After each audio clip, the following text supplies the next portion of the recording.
Hey, everybody. Welcome to the Daily Objective. And today we're going to be talking about an article written by some Briton, somebody in England, a guy who goes by the name of Richard Littlejohn. I'm told that is a very common name to expect in the King's land. Here joining me in the New World is a guy who goes by an even more interesting name, Jonathan Hoenig. Welcome to the show. Hey, great to be with you, Rucka, and great to be with all of our viewers and listeners from around the world and around the continents. Yeah, and there's kind of an interesting story from the Daily Mail, which, as you said, I understand is a publication in the UK. I have the headline here. If I'll share it for our viewers and listeners to see. This is from columnist Richard Littlejohn. Sorry, snowflakes, but work from home isn't working. Remote staff will suffer from lack of human contact, a friendly hand on their shoulder, and a quiet word on their shell, like when they screw up. And, this basically, Rucka, is, meant to be a comment on now there's a move for people to move back into the office. COVID is, if not over, it certainly seems to be, thankfully, thanks to the vaccines and many other efforts, starting to come to an end. We're seeing the light, if you will, at the end of the tunnel. But a lot of, in the words of columnist Littlejohn's words, a lot of snowflakes don't want to get back to the office. I'll say one thing, and we always talk about pointing out hypocrisy is not a great means by which to refute an argument, but plenty of columnists then quickly pointed out that Richard Littlejohn is working from his home in Florida while writing for the Daily Mail in the UK. So this seems to be setting up for another one of these kind of culture war arguments about, is the conservative old guard, right? The go into work with your cup of coffee and say hello to your boss, or is the new, I don't know if you can put it politically, but kind of the new younger mentality of do everything on my iPhone, and that's the way the world is now. This seems to be another one of those culture wars in the making. Yeah. Now, as we often notice, things turn into a culture war. So we've seen the, Republicans versus Democrat, the right versus the left, and items like the vaccine and items like the lockdowns turn into a culture war. Wearing a mask is a culture war thing. Now it seems like young versus old. This is not new, but it's definitely highlighted, I think, by looking at an article like this one. It's young versus old, like all you 18 to 34-year-olds, he says, need to learn what it means to go to the office. Now, I think he's giving good advice. I've read a good chunk of the article before we began the show.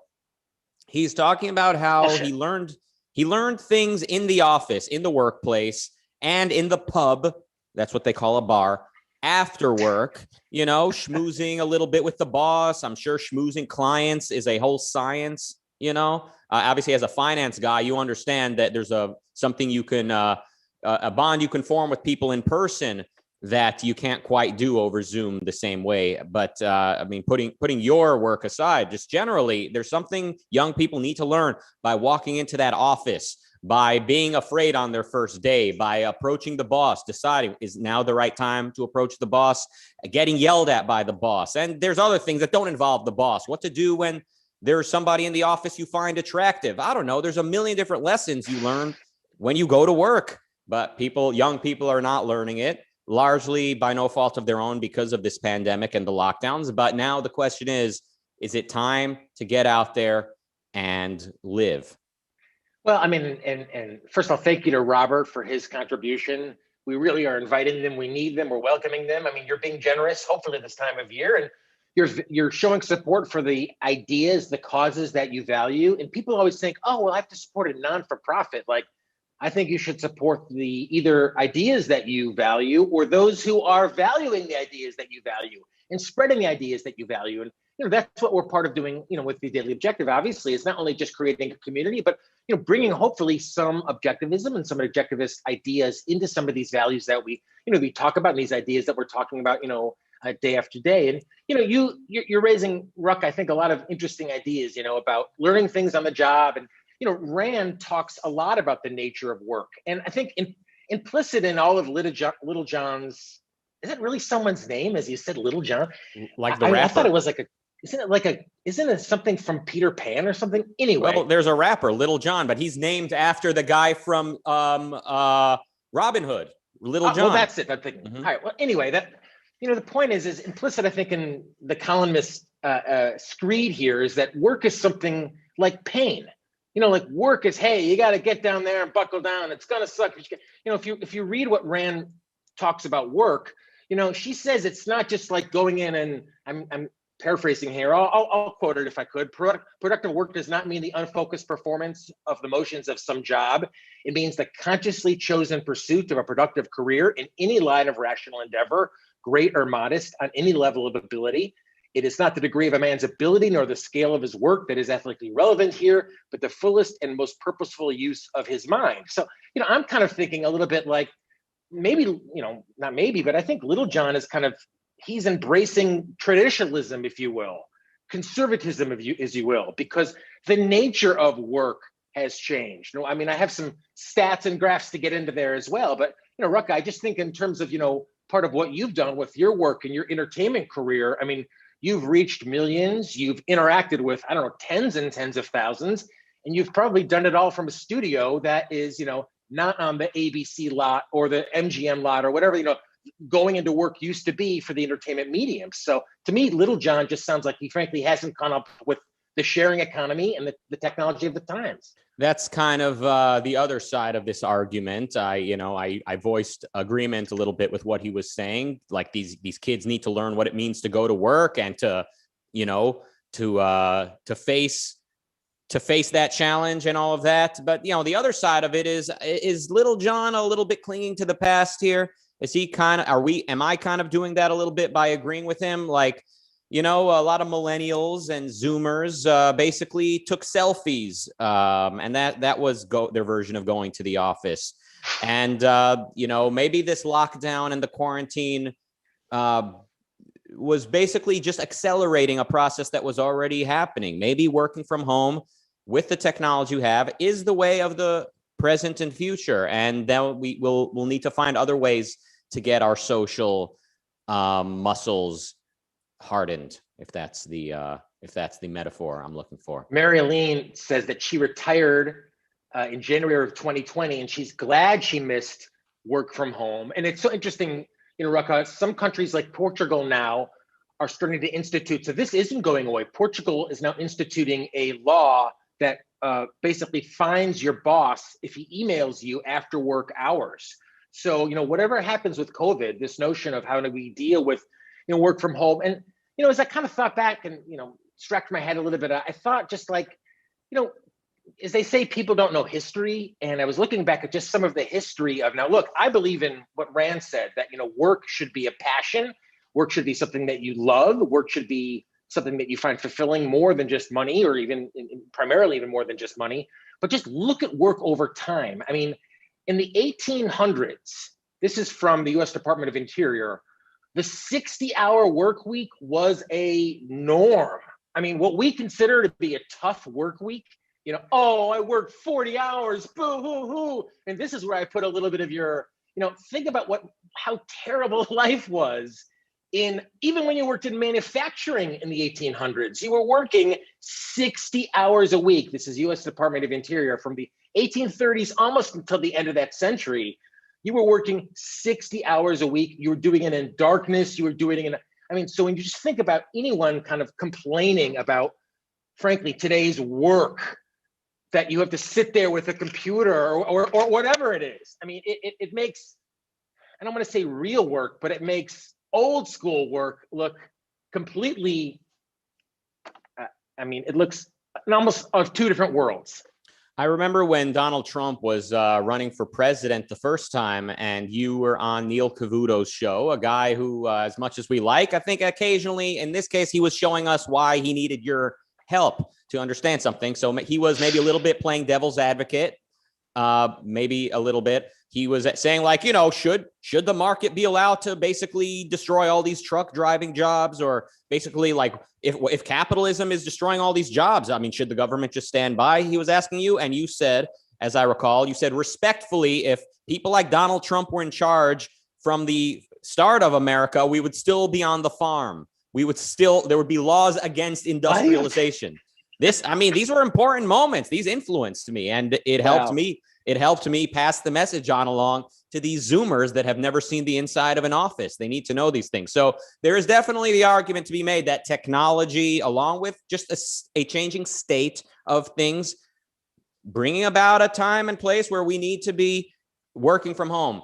And the government is definitely overstepping, as they often do, because we don't have a clear opinion, a clear understanding in our modern cultures of what the job of government is. So in the article that we're discussing today, I saw, Boris Johnson is gave, voice that, are these young people learning how to, like this is something to consider, like, are young people getting the experience they need of going to work? Like, why is the prime minister even voicing his opinion on this? What the F does this have to do with the prime minister? It's a question of if businesses want to reopen their offices and require employees to be there, or at least give them that option. And sounds like you were saying, which country is it? Portugal, where now the boss can't email you after hours.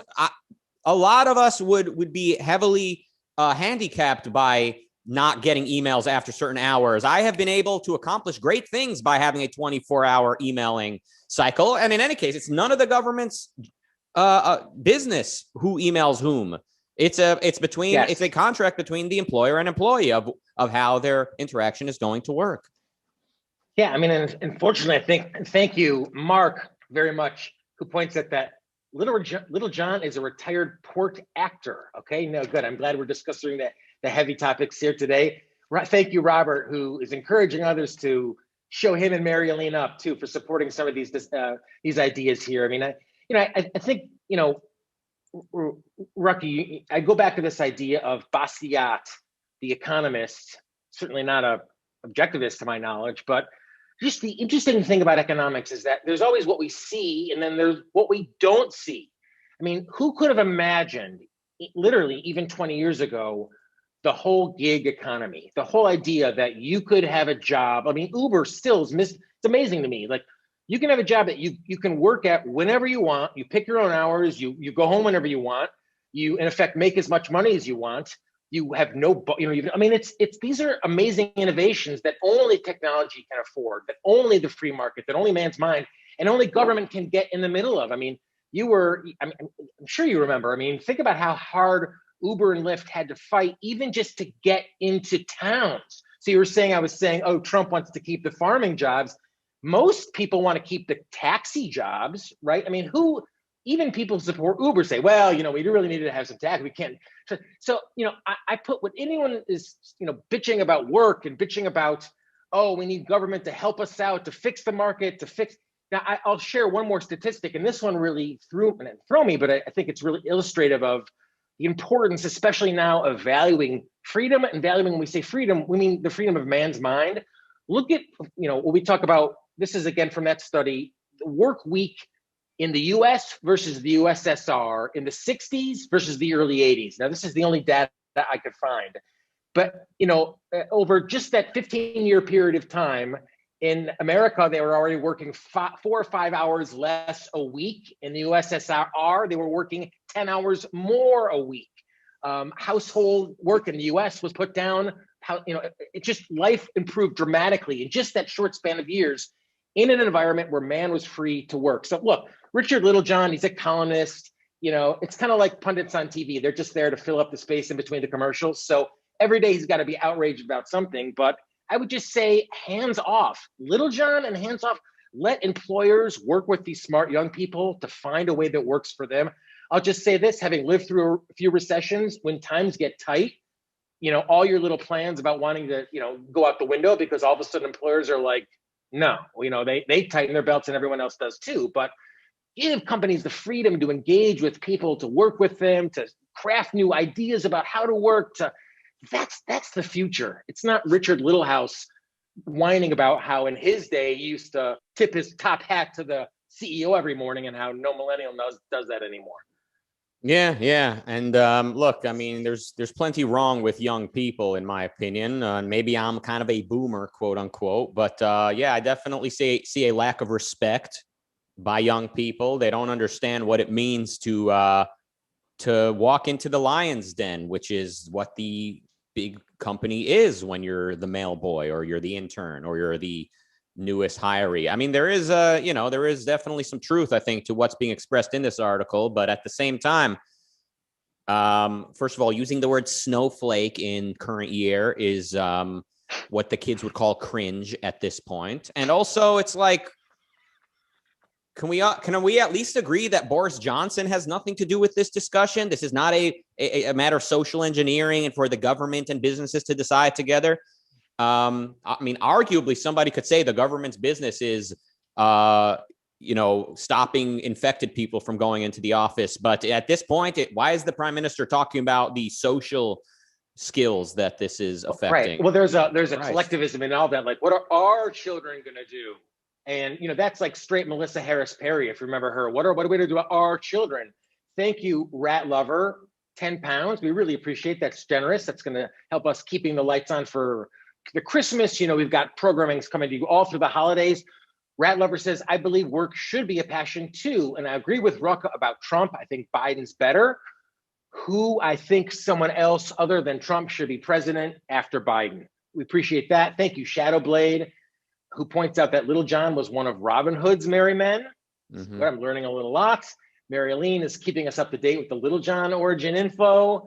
Apparently, Little John is hot now. I'm sure he's trending thanks to us. But I'll just quickly go back to something that Rat Lover pointed out, and I think that Rand emphasizes too, is that actually there's a Talking Heads lyric. If your work isn't what you love, something isn't right. Work it shouldn't be this drudgery. I mean, maybe at the turn of the century when we were all subsistence farmers, but thanks to technology, especially thanks to freedom. I mean, again, look, in the 1960s and 70s in the Soviet Union, work was still drudgery, right? You were going to go to some government thing. They were going to tell you how many little widgets to put together, but like we are free still in the US, in the UK. So as you said, Rucka, keep government out of this, the social engineering of how you should work in what way. We've got creative companies, we've got creative young people. They can figure it out.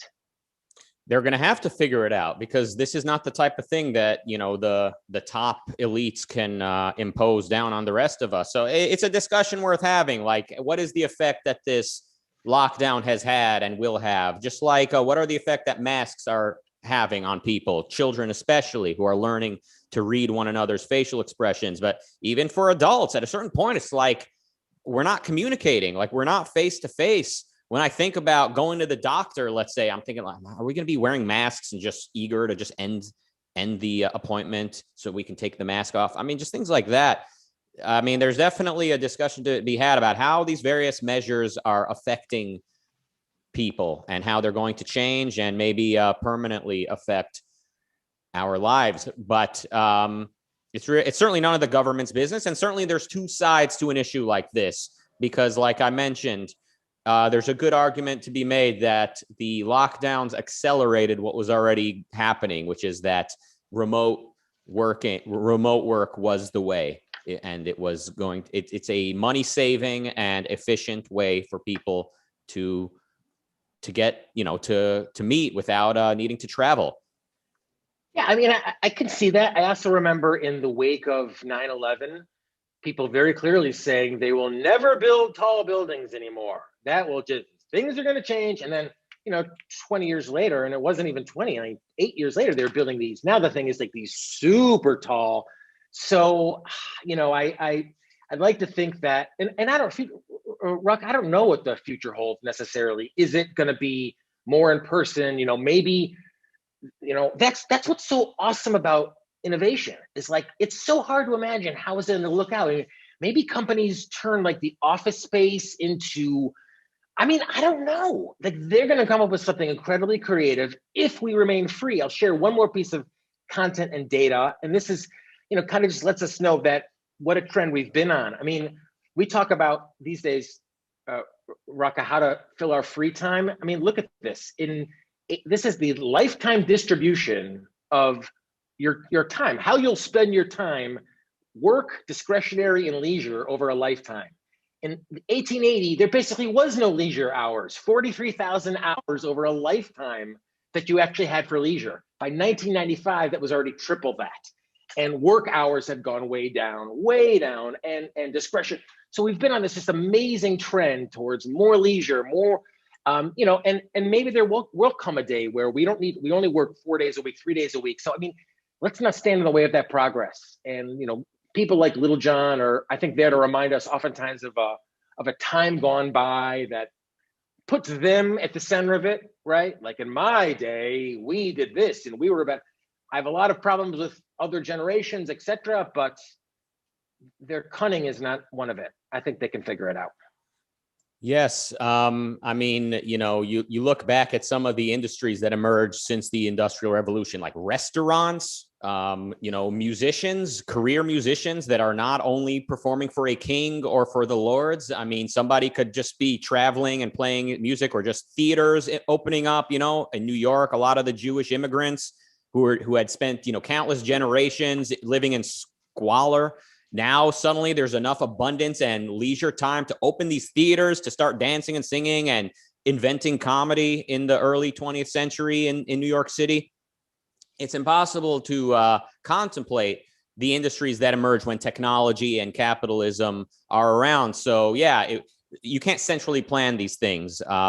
So, yes, it may seem like the youngsters, all they know how to do is TikTok and Harlem Shake, and that they're not gonna be able to get by in the world. But in another respect, there's a lot of new industries and ways of making money that us boomers are not able to predict. And I'll throw one thing out there too, and thank all of we have a great conversation going on with the in the chat. Love to see a little more super chats there. It's not that great, but I'll throw one thing out too about the whole idea of the value of work. My grandmother lived to 106 years old. She always worked throughout her lifetime, doing something, even volunteer work. And even late in her life, at age 102, 103, 104, she wanted to have something to do. At the time, I was sending a lot of direct mail with my business. She wanted to do direct mail. She wanted to tear up things, to give her. She wanted a purpose. She wanted a value. And she had money. It wasn't like she could have bought basically anything she wanted, but kind of gets to, and I hope I invite all of our readers and viewers and listeners to learn about what Rand talked about work, about how important it was to self-esteem, to life, yeah, to making money, of course, but just to your own sense of yourself. I think I saw that with my grandmother, even late in her life. Like, she had to be doing something that gave her a sense of purpose in the world, of value to herself. And, Rand, once again, just so ahead of her time. It's not about, working on the assembly line. It's about thinking, it's about valuing yourself, your mind, and achieving right here, right now. Yeah. One last point I want to mention is, I've mentioned in the past, like when we did an episode on John Stossel suing Facebook, like I said, the internet was always too good to be true. Like, sooner or later, the lawyers, as well as maybe government regulation, but even just the market taking its course, people will realize, like, Facebook is too much of a liability if they're going to be held accountable in certain ways. Anyway, that's a big topic, but I said the internet was always good to be true. I think there's a reason to think it may be short-lived. Also, I said something else was too good to be true. I don't remember what. Maybe comedy. Yes, we did a Dave Chappelle related episode. I said, what? Comedy was always just too good to be true. Now that we're scrutinizing everything and we're actually paying attention, and we've got Twitter, so interestingly, the internet, which I said is too good to be true, is now the reason that comedy really is always just too good to be true. Whether these predictions are right or not, I tend to kind of see these things that way. And I'm starting to think maybe The Office, not the show, but the thing, the concept, the place was always too good to be true. Like, when you think about all the sexual harassment, all of the psychological problems that people bring with them into the workplace, and all of the conflict, all of the inefficiencies brought about by meeting in person to work, maybe that was always just too good to be true, or just take out the word good. It was just never meant to last. Maybe technology was meant to get us out of that workplace so we could stay home and avoid all conflict. Well, I'll say, I prided myself, having been an entrepreneur since I left the Board of Trade, having never had to go to the day-long sexual harassment and diversity training that a lot of people who work at big companies had to do that. I had about a 15-year streak up until basically some things went down. Not I was involved with, but a company that I work with mandated everyone come in for sexual harassment training. So Yeah, I mean, so I tip my hat off to all the entrepreneurs out there. I know you do, Rucka. You're one of them. You know, people who carve their own path using technology, do it responsibly. I think in all of White House or small, whatever his name's point is that there's this needing at young people, you know, needling at young people. They're not as strong. They're not as motivated. I'm not ready to say that. I think they've been given much worse influences. We talk a lot about that, the educational system, but I think they've just got just much as ambition and just much potential if we can get out of the way. Yeah, that's a beautiful and inspiring message. Thank you for that. All right, coming up at 8:30 UK time, it's James Valiant and Amanda Maxim discussing Apollo 11, the essay by Ayn Rand about, you'll never guess it, you guessed it, Apollo 11, the space launch, you know, Houston, it's a great we one. have a problem.